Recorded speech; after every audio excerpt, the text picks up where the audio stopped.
Hi, my name is Angela Jones, and this is an object representation of who I am. This is a picture of my grandparents.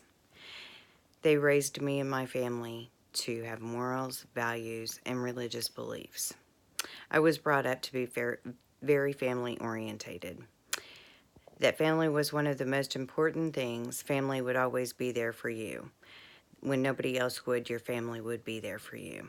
I was raised with conservative values and that we were to put God first. We were taught the golden rule, do unto others as one would have done unto you, Matthew 7:12.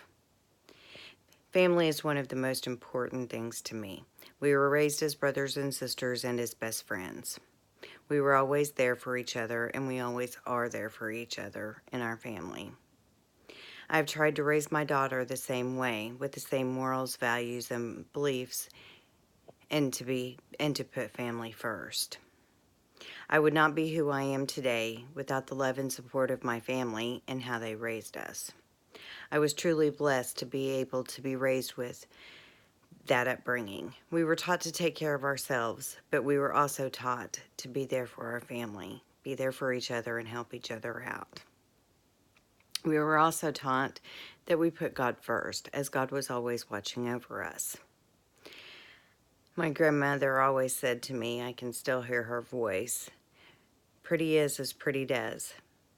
You could be the most beautiful person on the outside, but if your inside is ugly, then you are ugly. So always be pretty on the inside and outside. To this day, I live and have lived by the morals, values, and religious beliefs that I was brought up with. I've missed my grandparents terribly. The older I've gotten, the more I miss them. You do not think about it when you're younger, but the older generation had the best advice to give, and they knew what they were talking about.